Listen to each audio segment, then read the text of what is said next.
Hello everyone. आज मैं आप लोगों को रविन्द्रनाथ टैगोर के बारे में बताऊंगी। विश्व प्रसिद्ध गीतांजलि काव्य के प्रणेता और विश्व भारती के संस्थापक महर्षि रविन्द्रनाथ टैगोर का जन्म 6 मई 1861 को कोलकाता में हुआ था।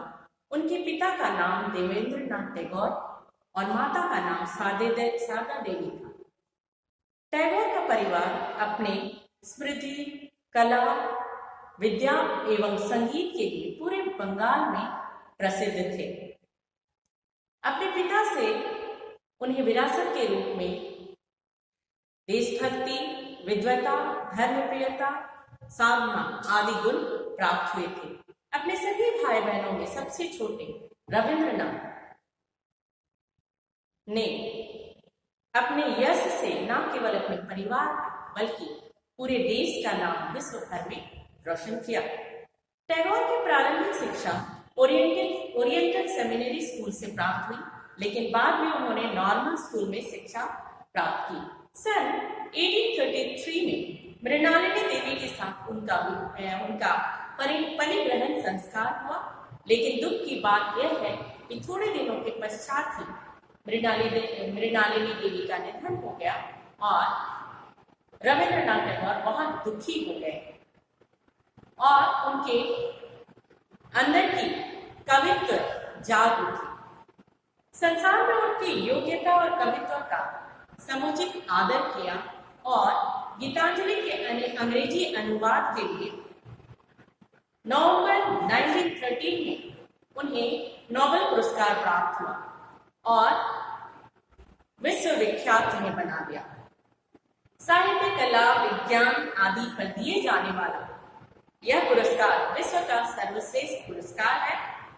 कलकत्ता विश्वविद्यालय ने सन 1913 में उन्हें डीलिट की ऑनररी डिग्री प्रदान कर उन्हें उनके प्रति अपने आदर और सम्मान का परिचय दिया।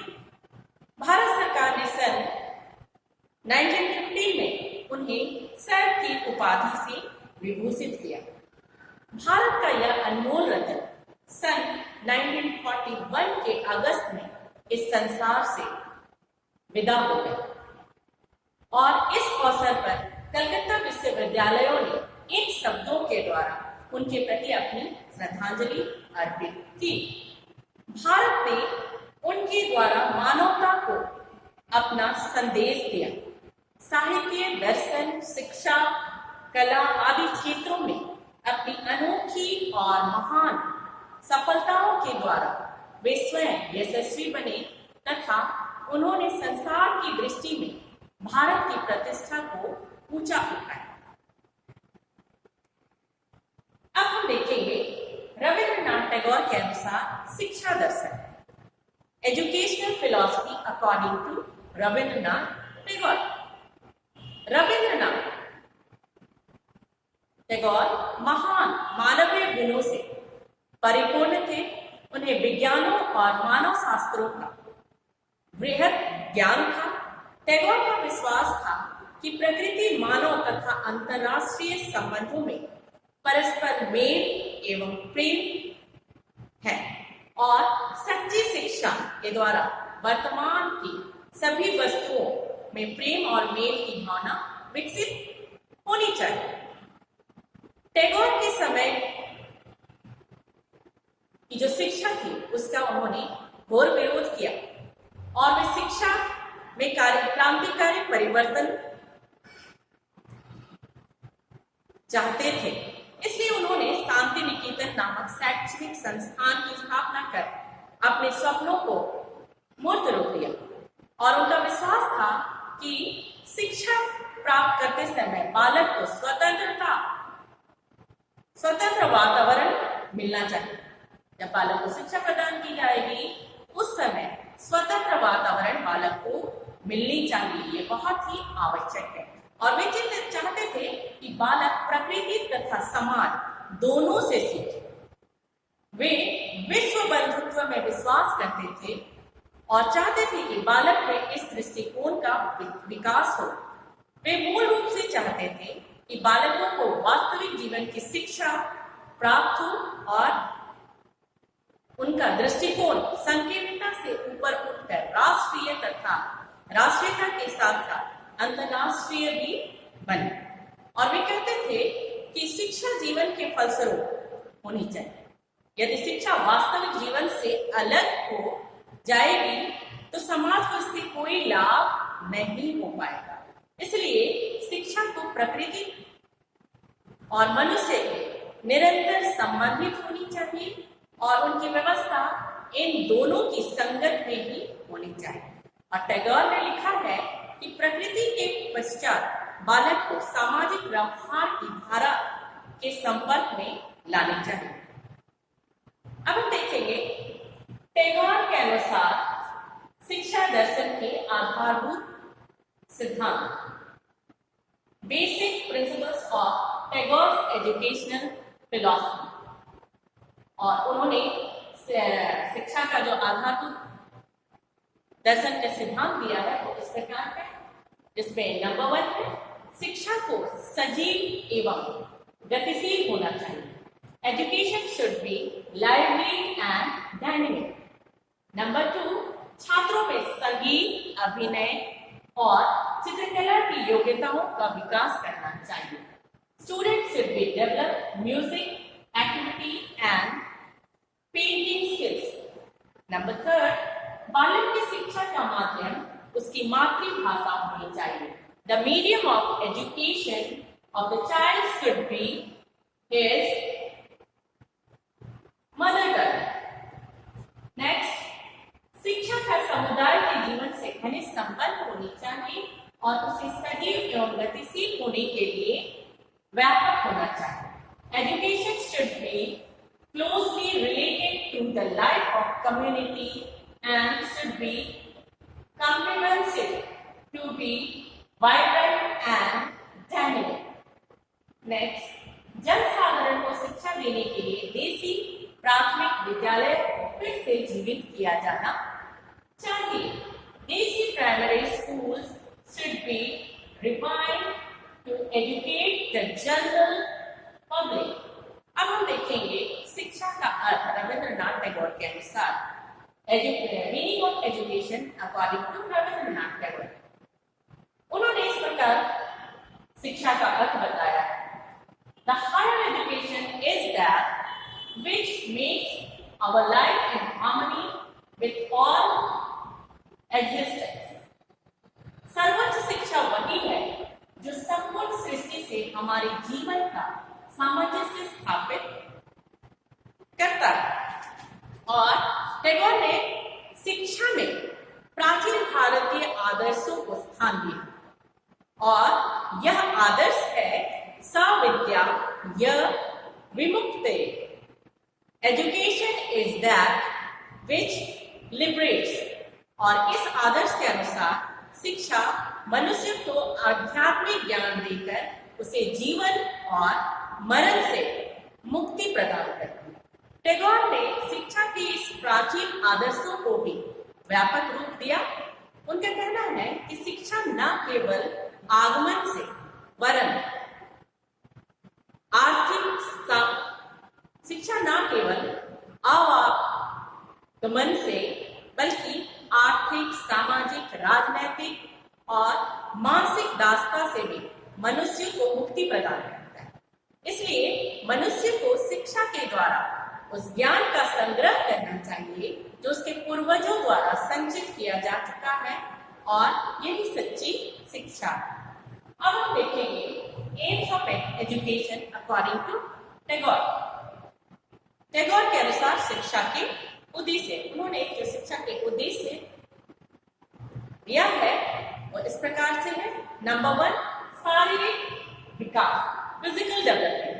टैगोर का विश्वास था कि स्वस्थ मन के लिए स्वस्थ शरीर का होना आवश्यक है। इसलिए उन्होंने इस बात पर ज्यादा बल दिया कि बालक का शारीरिक विकास करना शिक्षा का पहला उद्देश्य है। और उनका कहना था शारीरिक विकास के लिए यदि आवश्यक हो तो अध्ययन को कुछ समय के लिए छोड़ देना चाहिए। नंबर 2 है मेंटल डेवलपमेंट, मानसिक विकास। टैगोर के अनुसार शिक्षा का दूसरा उद्देश्य जो है वो बालक का मानसिक विकास करना है। और टैगोर ने लिखा है, पुस्तकों की अपेक्षा प्रत्यक्ष रूप से जीवित व्यक्ति को जानने का प्रयास करना ही सच्ची शिक्षा है।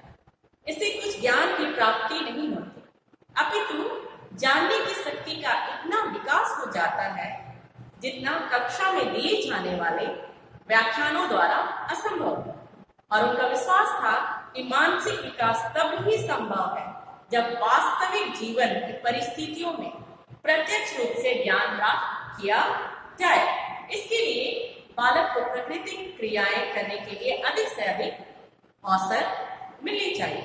नेक्स्ट है नैतिक एवं आध्यात्मिक विकास, मोरल एंड स्पिरिचुअल डेवलपमेंट। आदर्शवादी होने के नाते टैगोर ने इस बात पर बल दिया कि शिक्षा का उद्देश्य बालक के नैतिक और आध्यात्मिक विकास होना चाहिए। और नैतिक शिक्षा के विषय में उन्होंने अपने लेखों में अनेक नैतिक तथा आध्यात्मिक मूल्यों और आदर्शों पर प्रकाश डाला है, फोकस किया है। और उनको प्राप्त करने के लिए आत्मानुशासन, शांति और धैर्य, नम्रता,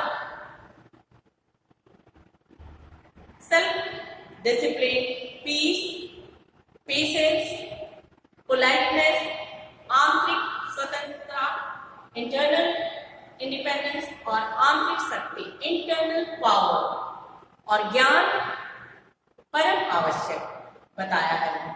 नेक्स्ट, समझ शक्तियों का विकास, development of all the faculties.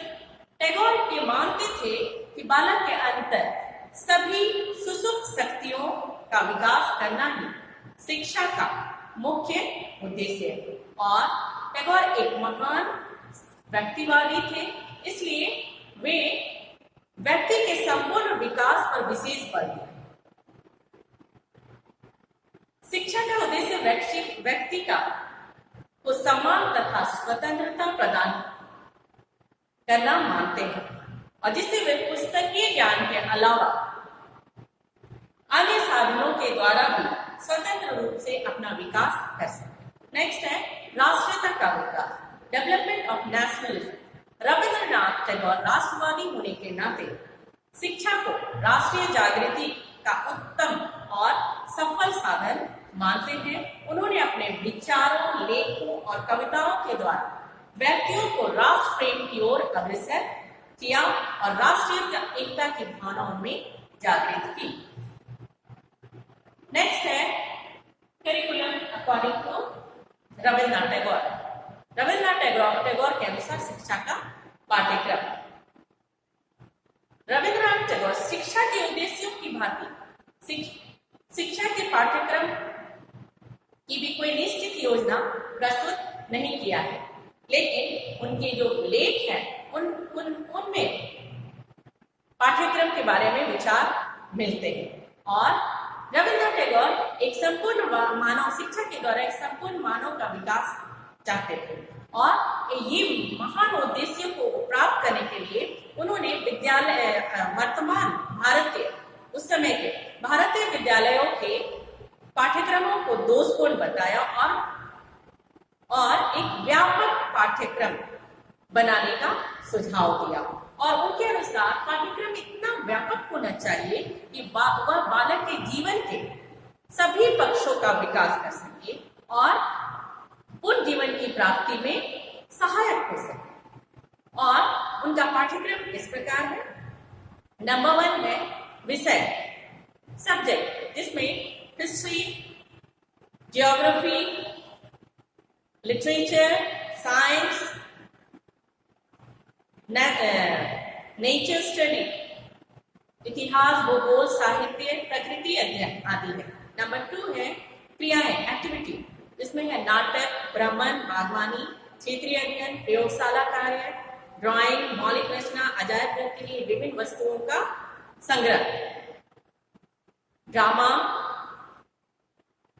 भ्रमण, टूर, बागवानी, गार्डनिंग, क्षेत्रीय अध्ययन, रीजनल स्टडी, प्रयोगशाला कार्य, लेबोरेटरी वर्क, ड्राइंग, मौलिक रचना, अजायब घर, म्यूजियम के लिए समान वस्तुओं का संग्रह करना। नेक्स्ट है अतिरिक्त पाठ्यक्रम क्रियाएं, एक्स्ट्रा करिकुलर एक्टिविटीज में ये इन्होंने बताया है खेलकूद, समाज सेवा, छात्र स्वशासन आदि। नेक्स्ट देखेंगे teaching method according to Rabindranath Tagore, शिक्षण पद्धति। उन्होंने शिक्षण पद्धति इस प्रकार बताया है। नंबर 1, भ्रमण के समय पर, टीचिंग व्हाइल वॉकिंग। टैगोर का विश्वास था कि कक्षा क्लास में जो पढ़ाई जाने वाली जो शिक्षा है वो प्रभावी नहीं है, क्योंकि उसमें सिर्फ मस्तिष्क काम करता है और शरीर, मस्तिष्क पर प्रभाव होता है शरीर पर। तो उनका, और ऐसी शिक्षा को वो गतिहीन शिक्षा कहते थे। इसलिए उनका मानना था कि भ्रमण के समय बालक की जो मानसिक शक्तियां सतत रहती है और वे अनेक विषयों को प्रत्यक्ष रूप से देखकर सरलता से, बहुत ही आसानी तरीके से वो ज्ञान को अर्जित कर सकते हैं। नंबर 2 है वाद विवाद तथा प्रश्नोत्तर विधि, discussion and question answer method. Tagore का कथन था वास्तविक शिक्षा केवल पुस्तक को रटने से ही प्राप्त नहीं होती है। इसलिए उन्होंने वाद विवाद, बालकों में वाद विवाद और प्रश्नोत्तर की जो विधि है उसके द्वारा शिक्षा प्रदान करने पर जोर दिया है। नेक्स्ट है क्रिया द्वारा सीखना, लर्निंग थ्रू एक्टिविटी।